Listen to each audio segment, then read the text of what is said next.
The Blake Snell saga is finally over. He has signed a 2-year deal with the San Francisco Giants. What does this mean for the NL wildcard race this season? I'll break it all down on today's show. You are Locked On Mets, your daily New York Mets podcast. Part of the Locked On Podcast Network, your team every day.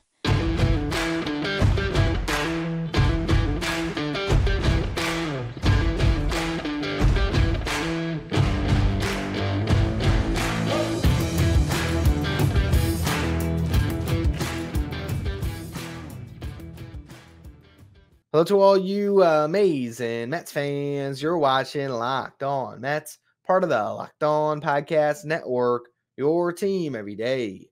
I'm your host, Ryan Finkelstein. If you want to find any of my work, follow me on X at Finkelstein Ryan. You can also find some of my writing at justbaseball.com, where I work as the managing editor. Today's episode is brought to you by Prize Picks, the easiest and most exciting way to play daily fantasy sports. Go to prizepicks.com/LockedOnMLB and use code, all in lowercase, LockedOnMLB, for a first deposit match up to $100. Now, 3 weeks ago, if you asked me about the NL wildcard race, I'd say it's pretty open. And it still is, of course. There's 3 spots. We're sitting here before the season has even started, and there is a marathon ahead of us where anything can happen. But with that said, the competition has gotten a lot more fierce over these last couple weeks because 2 teams in the NL West added aces. Dylan Cease gets traded from the White Sox to the Padres, bolstering a rotation that desperately needed it. And now the big news of the day, Blake Snell signs with the San Francisco Giants on a 2-year deal, a reunion with his manager from last season, Bob Melvin, who went from the Padres to the Giants. Now Snell joins him, and it's $62 million as Scott Boras keeps taking L's.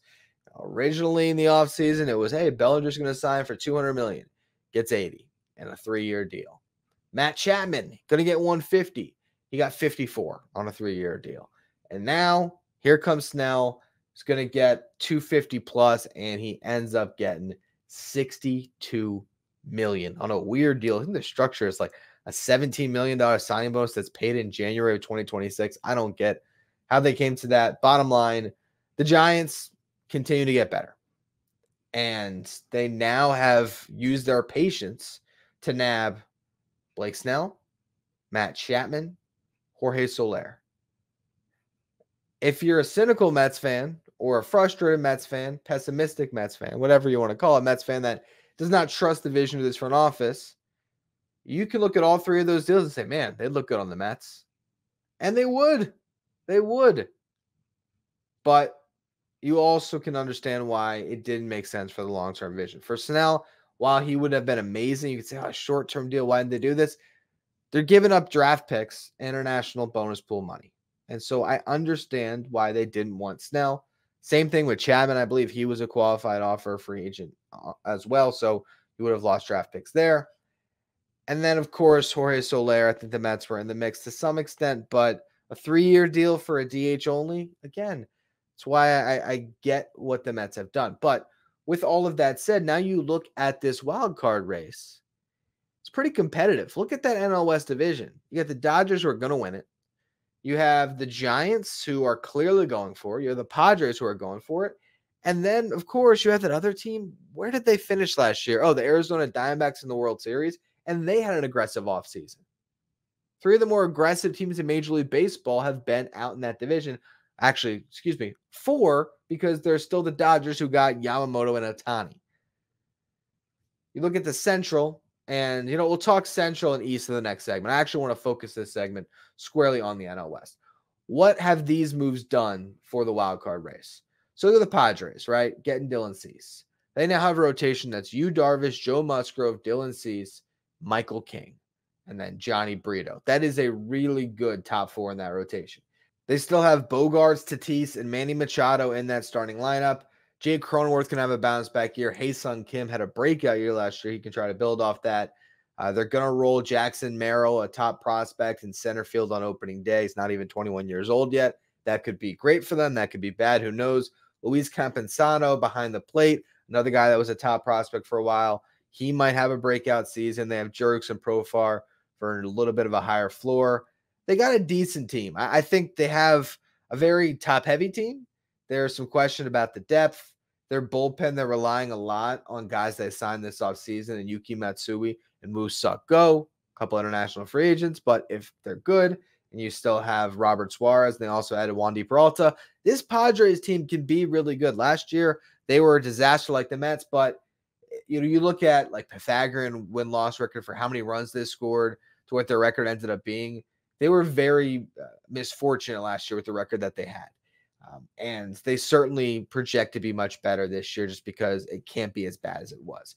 Now, the Giants, they've got a lot better over these last couple of weeks. Now you have Matt Chapman at third base. So their infield, it looks better. It still doesn't look great. And the more I look at the Giants, the more I actually calm down a little bit about what this move means for them. It gives them a shot. They're always a team that could exceed expectations, but you still run through the lineup. Jung-Hoo Lee, Thairo Estrada, both of those guys are good players, but for Jung-Hoo Lee, it's his first full season.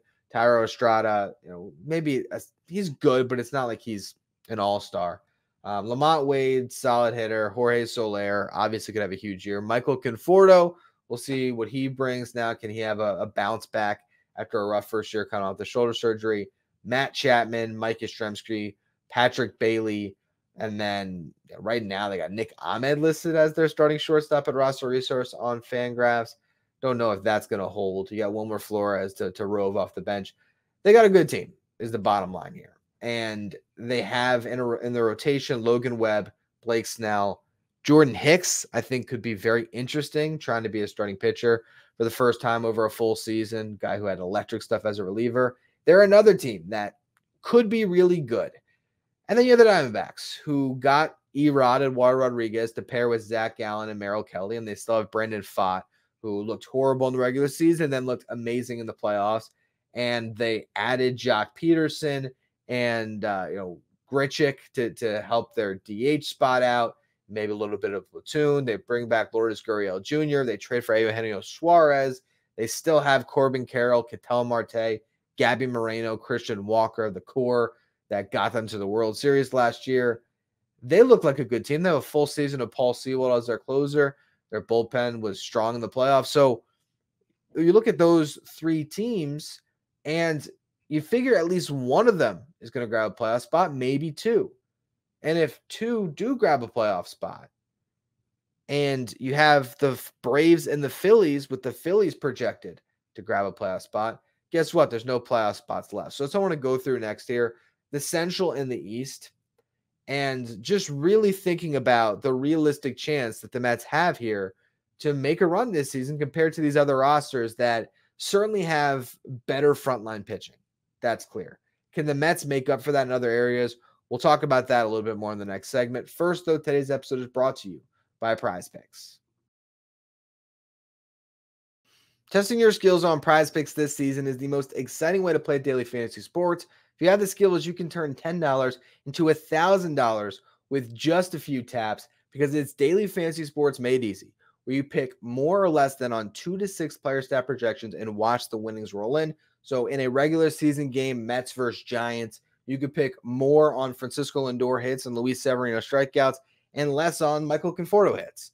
Combine those to win big. And also right now you can look at MLB season stats under the MLB season tab. That's MLBSZN, where you can find the RBI stats for Pete Alonso set at 108.5. You take more there. Maybe take less on Mike Trout if you think he's not going to stay healthy at 94.5. And those are a couple that you can combine. Download the app today. Use the code LOCKEDONMLB for a first deposit match up to $100. Again, download the Prize Picks app. Use the code all in lowercase LOCKEDONMLB for a first deposit match up to $100. Pick more, pick less. It's that easy with Prize Picks. As you know, Locked On has launched the first ever national sports 24/7 streaming channel, Locked On Sports Today. And baseball fans, I want you to mark your calendars for March 20th, 7 p.m. for the best MLB season preview coming exclusively to Locked On Sports Today. Again, that is March 20th at 7 p.m. Get your local insight from all of our MLB local experts like myself on the NL East and the other hosts from the NL East shows. That'll be streaming on the YouTube channel Locked On Sports Today, as well as the free Amazon Fire TV channels on March 20th at 7 p.m. Looking back at this NL wildcard race, while we're still, again, foreshadowing a season that has to be played, a lot can happen. What the Padres and Giants have added to their pitching staff at least gives you a couple more teams that can be scary. Because if you have two horses at the top of your rotation, the Phillies have shown us the last couple of years, that can be all it takes to really drive you.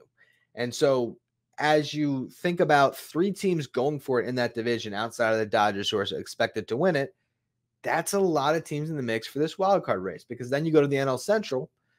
The Brewers are going for it, although now that Devin Williams is out, they lost Brendan Woodruff prior to that. They traded Corbin Burns. They're a team that I think can come back into the mix a little bit, but you can never doubt that Brewers franchise. With that said, though, if they are out of it, you have the Cubs, who are clearly in the mix and going for it. You have the Cardinals, who are trying as well. And then you have the Reds, who want to win this season. Now, I know it's crazy to say, oh, want to win. Who doesn't? But in baseball, there usually is a lot of teams that are in that rebuilding stage. The Reds last year, no one would have considered them a viable contender when the season started, and they ended up getting themselves in the mix. The same thing with the Diamondbacks and the Marlins. So these things can always change, but I feel like in the past, there's been less teams that you look at on opening day and say, oh, they got a realistic shot at the wild card.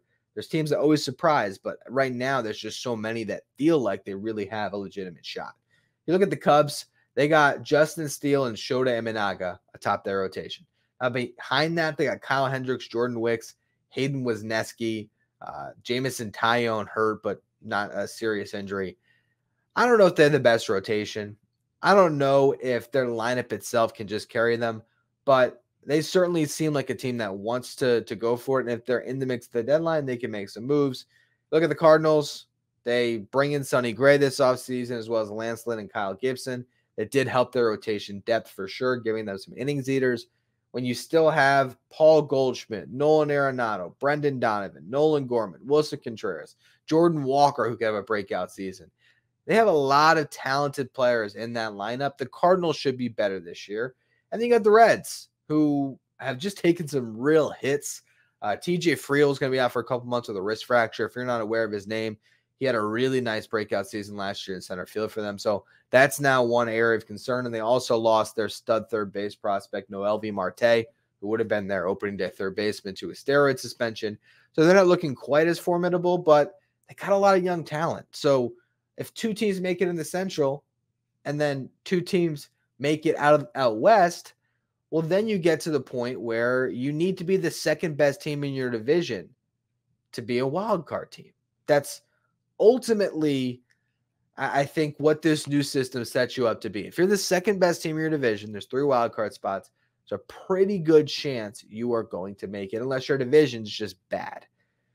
But if you go into this season thinking, do the Mets have to be better than the Phillies? Their playoff hopes look a little more dismal, because the Phillies are a ready-made winner. 2 years in a row, they've been great.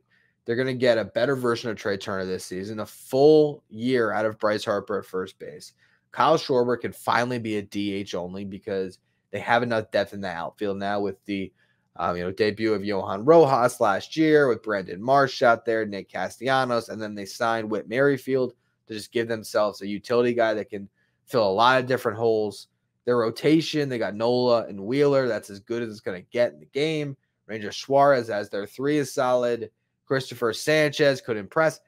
The Phillies are better than the Mets on paper. And I don't think that just because the Padres went out and got Cease and the Giants got Snell, the Mets should fold up shop. That's not the case. But it's more just coming to terms with the fact that there's a lot of good teams in the National League this year. And it's going to be tough for the Mets to find their way through this season, especially when you just look at the obvious holes and what has to happen. Brett Beatty at third base and Mark Vientos at DH, what those guys need to be able to do to lift this team. Francisco Alvarez really has to be a star. And we saw the glimpses last year. We've seen it in spring. I hope he becomes that, but that is still a lot to ask of a 22-year-old. And then you need your Nimmo, Lindor, Alonso core to carry you, with Jeff McNeil being way better, Starling Marte being way better. And you're looking at this pitching staff, and again, all those different starting pitchers I read off in the National League, and you're going to war with Jose Quintana, Luis Severino, Sean Manaea, Adrian Hauser, and Tyler McGill to start the season, I think it's fair to be concerned. I also think it's unfair to expect the Mets to respond to Snell and Cease by signing Montgomery and JD Martinez. I think the Mets are playing this thing right, understanding how the odds are stacked up against them. And with that, yeah, it is a little bit of a bridge year. It's a bridge year where I expect the Mets to overperform expectations and to actually be in the hunt. And then maybe the entire complexion of this changes at the deadline because Shane Bieber has shown to be healthy and the Mets trade for him. And he's right up atop the rotation with the healthy Kodai Senga. And all of a sudden, we're looking at it differently. But right now, after these teams have made these moves, if you had to say who has a better shot at making the playoffs today, the Mets or the Phillies, who are you taking? I think the Phillies. The Mets or the Padres? I think the Padres. The Mets or the Diamondbacks? I think the Diamondbacks. The Mets or the Giants? The more I look at that team, I don't really know. If they get Robbie Ray healthy and eventually it's Logan Webb, Blake Snell, Robbie Ray, that could be pretty scary. I still might lean Mets, but they've definitely bridged that gap a lot with the last three signings the Giants have. And then the NL Central. Today, would you say Mets or Cardinals, Mets or Reds, Mets or Cubs? I think they're probably in a tier with all those teams. So, yeah, it can happen. But I do feel like the odds are starting to get a little bit more stacked against the Mets with the talent that has just gotten brought into the National League from Snell signing, Cease getting traded. And you never know. I mean, who's going to sign JD Martinez? Is he going to sign in the American League and just be out of sight, out of mind? Or is he going to end up on a team that could be in the hunt this year? Could the Cubs surprise us out of nowhere and sign him? The Marlins sign him. I don't think that would do much to give them a shot, but you never know. You never know where he ends up. And the same thing goes with Jordan Montgomery. The Cardinals all of a sudden get frisky and sign Jordan Montgomery. Well, then all of a sudden they would look a lot better. So we'll see. We'll see how it all shakes out. But when I saw the Snell thing, I was like, man, that NL wildcard race is going to be tightly contested this season. Anyway, on the final segment here, I want to talk about what I teased on yesterday's show, which is the position battle between DJ Stewart and G-Man Choi. Who should grab that last spot? I'll break it all down in just a minute. First, though, today's episode is brought to you by FanDuel. Say goodbye to busted brackets because FanDuel lets you bet on every game of the tourney. Whether you're betting on a big upset or a one seed, it's time to go dancing on America's #1 sportsbook. Because right now, new customers get $200 in bonus bets if your first bet of $5 wins. That's $200 to use on point spreads, money lines, and you can even pick who's going to win it all. Also, right now, you got MLB futures. So you want to bet on the Mets to hit their over on the win total at 81.5. You can do so. You can bet on Pete Alonso's home runs at 41.5. If you're really, really crazy about the Mets this season, maybe a little sprinkle on the plus 5,000 World Series odds. You can just visit FanDuel.com/lockedon to find the futures, as well as to claim that $200 in bonus bet. You place that $5 bet. If you can win it, you're going to get that $200 in bonus bets. Again, just visit FanDuel.com/lockedon and bet on college hoops until they cut down the nets.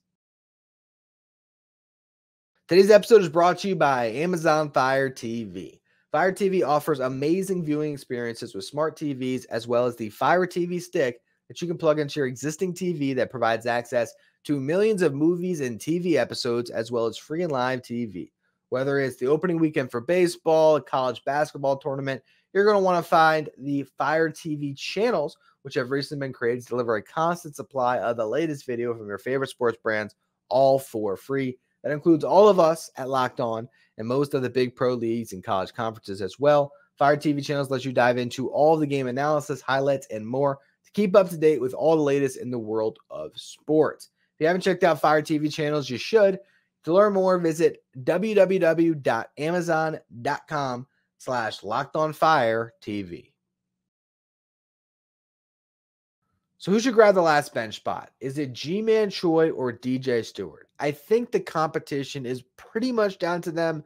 You can make an argument for Zach Short as well because of his positional flexibility, but he does a lot of the same things that Joey Wendell does. So I imagine that it'll be Choi or Stewart because they'll want a left-handed power bat to put on your bench that could complement Mark Vientos at DH.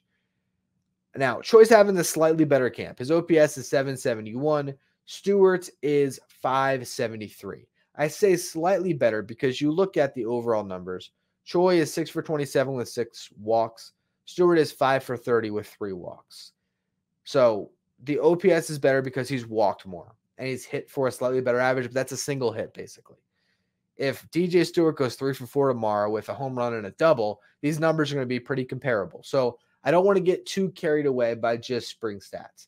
The reason I think Choi might be the better fit, it's twofold. For one, I think the positional fit is better.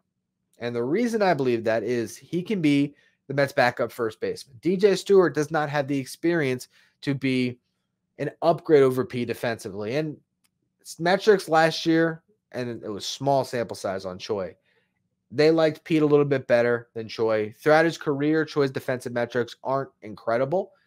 At the same time, I think he's very highly regarded for his work around the bag.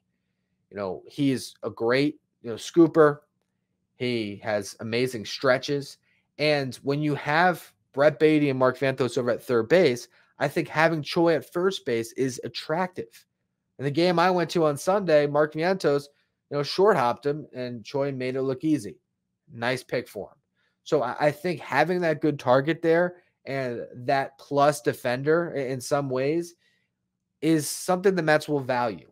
And DJ Stewart in the outfield, I don't know if they want to even put him out there. I find it hard to believe that when you have Tyrone Taylor and Harrison Bader, who could always start for a Nimmo or Marte, or of course at that third outfield spot, and even Jeff McNeil, with Joey Wendell being a plus defender you can put at second base, I just don't see a scenario where Stewart's going to get out in the field much. So that's one element where I think Choi brings a little more value when you're looking at a bench piece. The other one that is maybe even more important is roster depth and flexibility. DJ Stewart has an option, and because of it, he might not make the team. G-Man Choi is on a minor league deal, and he has a minor league deal where he can opt out and sign somewhere else. So if there's another MLB offer somewhere, there's a team out there that just needs some help at first base. The Marlins had Trey Mancini in camp. He has not played well. What if they just said, you know what, we'll get G-Man Choi? There could be other teams that hop on him. You can maintain all of your depth, keep both of these guys in the organization by giving G-Man Choi that roster spot. Now, clearly, you'd have to open up a 40-man spot to get him there, but there's a lot of pitchers that are going to have to get past their waivers. If the Mets go a different route, they can only have 2 guys grab those last couple spots in the bullpen, and there's, at least 4 guys that, I think Michael Tonkin could be optioned, but let's just say Tonkin makes the team, and then it's between Yohan Ramirez, Sean Reed-Foley, and Phil Bickford. 2 of those guys end up DFA'd, and there's your roster spot. So, Choi can grab a 40 spot. I don't think that that's really an issue. And again, because Stewart has that minor league option, it might make more sense. Now, you look at their numbers last season, and Stewart was better, of course. Choi had a rough year. He hit 163, 239 on base, 385 slug. It was not a good season in 32 games. With that said, if you look at some of the batted ball data, his hard hit percentage was 59.2%. That was great. His average exit velocity was very high as well. His expected batting average was 237. His batting average on balls put in play was 169. His career batting average on balls put in play is 288. So Choi, in limited games, had some rough luck. And also, he had an Achilles injury. They kept him out for months. That was with the Pirates. He ends up with the Padres, has a rib injury. He just had a rough year. But throughout his career, he is a very similar player to Daniel Vogelbach. What I mean by that is he draws his walks. Career walk percentage at 13%, and his walk percentage has been at 13% or higher in each of the last 4 seasons. So he's going to draw his walks. He's going to give you a good professional at bat. And he has a little bit of pop too. He hits the ball hard. Not to mention he plays a position, and if you don't put him on the roster, you could lose him. Because of all those things, I think G-Man Choi is going to make this team. I think DJ Stewart's going to have to start the year in Syracuse, which is unfortunate for him, but he's on the 40, and as soon as there's an injury to the outfield or if the DH mix isn't working, if Choi through the first month of the season is 2 for 31, they might just DFA Choi and bring up Stewart. So it's a little bit of a tough pill to swallow for Stewart after signing that guaranteed MLB contract and feeling like he had arrived and had a real shot to be at least part of the DH mix. But that's just the roster crunch that you're in right now. And if you want to keep the best team available across the marathon, adding G-Man Choi to the roster is probably the way to go. Now, with that said, we are getting very close to opening day. And so on tomorrow's show, what I want to do is predict the opening day roster. I'm going to go through and give you my guess at what we're going to see. Obviously, it really boils down to a couple of spots. I guess I kind of tipped my hand a little bit with G-Man Choi today, but I'll pick the relievers I think are going to make it, set all of that in stone, and then we'll go through the roster and just see how good it really is.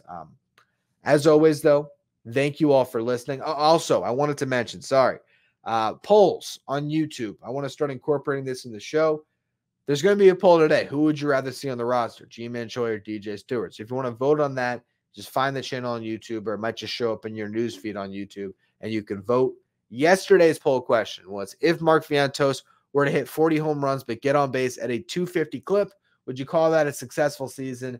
76% of the audience said yes. If he hits 40 bombs and never draws a walk, basically, they're cool with it. Only 24% said no chance he's got to get his on base to at least 300. So wanted to start putting that as a capper to the show each day, sharing our poll results from the day prior and letting you know what the poll will be today. Again, though, thank you for listening. As always, make sure you follow, rate, and review wherever you get your podcasts. If you're watching on YouTube, hit that subscribe button. Appreciate all of you. Help us get to our next goal, which is 10,000 subs. If you want to follow me on social, you can do so at Finkelstein Ryan. You can follow the show at Locked On Mets. Thank you for making Locked On Mets your first listen every day. Now for your second listen, or your second watch, I should say, head over to Locked On Sports Today on YouTube to check out the first ever 24/7 streaming channel that covers everything in the world of sports with our local experts from each team and our league-wide experts from each league. Find Locked On Sports Today streaming 24/7 on YouTube.